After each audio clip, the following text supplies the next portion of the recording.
12ویں صدی کی ایک سخت سرد رات تھی۔ برف سے ڈھکے ہوئے میدانوں میں ٹھنڈی ہوا چل رہی تھی۔ منگولیا کے ایک چھوٹے سے قبیلے میں ایک بچے نے جنم لیا۔ اس بچے کا نام تیموجن رکھا گیا، جو بعد میں دنیا بھر میں چنگیز خان کے نام سے مشہور ہوا۔ اس کے والد ایک بہادر سردار تھے، مگر دشمنوں نے انہیں زہر دے کر مار دیا۔ اس وقت تیموجن صرف 9 سال کا تھا۔ والد کی موت کے بعد قبیلے والوں نے اس کے خاندان کو اکیلا چھوڑ دیا۔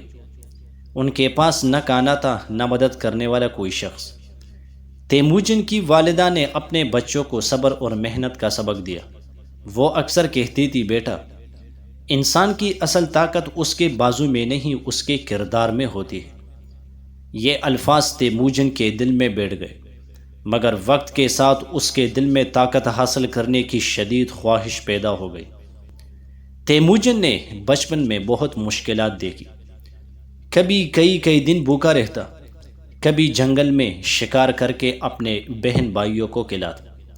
ایک دن اس کے بڑے بھائی نے کانا اپنے پاس رکھ لیا۔ غصے میں آ کر تیموجن نے اپنے بھائی کو قتل کر دیا۔ یہ اس کی زندگی کا پہلا بڑا ظلم تھا۔ اس کی ماں نے روتے ہوئے کہا، بیٹا، طاقت اگر انصاف کے بغیر ہو تو تباہی بن جاتی ہے۔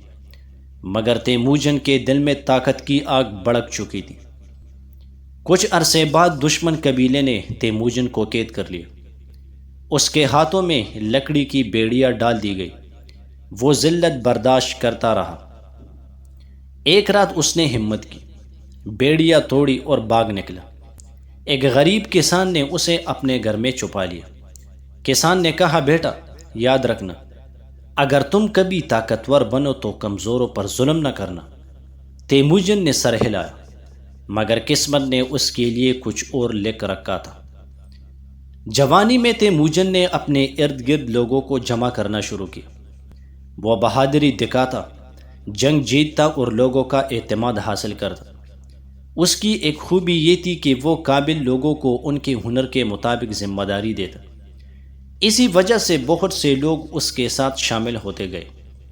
چند سالوں میں اس نے کئی منگول قبائل کو اپنے ساتھ ملا لیا۔ 1206 میں اسے تمام منگول قبائل کا حکمران بنا دیا گیا۔ اسی دن اسے لقب ملا چنگیز خان، جس کا مطلب تھا سمندروں جیسا عظیم حکمران۔ اقتدار ملتے ہی چنگیز خان نے دنیا فتح کرنے کا خواب دیکھا۔ اس نے کہا، آسمان نے مجھے دنیا پر حکومت کے لیے چنا ہے۔ پھر اس کی فوجوں نے ایک کے بعد ایک ملک پر حملہ شروع کیا۔ چین، وسطی ایشیا، ایران، افغانستان، روس۔ جہاں مزاحمت ہوتی وہاں قتل عام کیا جاتا، شہروں کو آگ لگا دی جاتی، ہزاروں بے گناہ لوگ مارے جاتے۔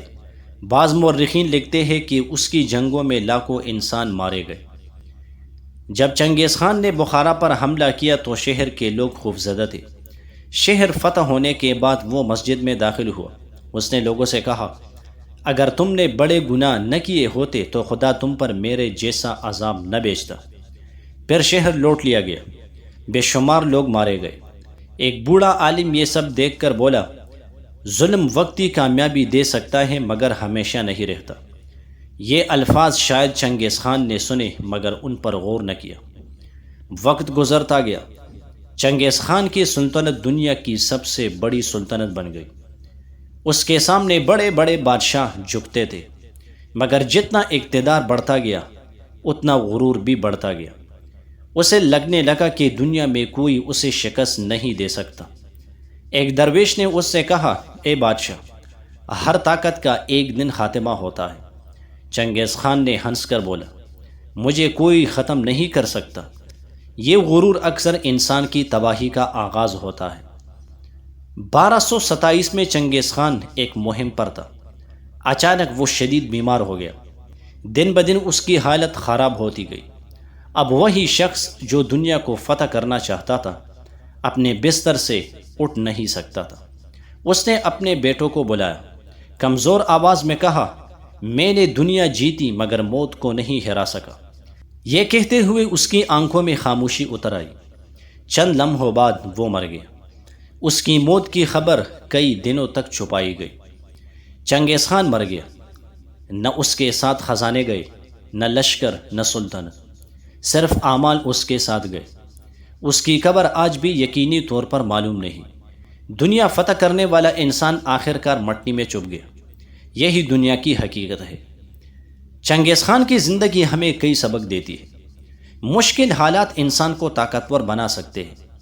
اس نے غربت اور مشکلات سے اٹھ کر طاقت حاصل کی۔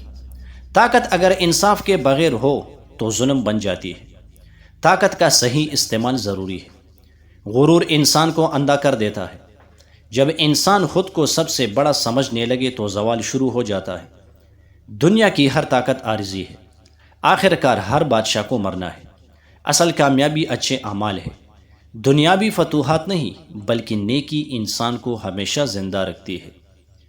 اللہ تعالیٰ فرماتے ہیں، یہ دنیا کی زندگی محض کھیل اور تماشا ہے۔ چنگیز خان دنیا کا عظیم فاتح تھا، مگر اس کی کہانی ہمیں یہ سکھاتی ہے کہ صرف طاقت حاصل کرنا کامیابی نہیں، بلکہ طاقت کو انصاف اور رحم کے ساتھ استعمال کرنا ہی اصل عظمت ہے۔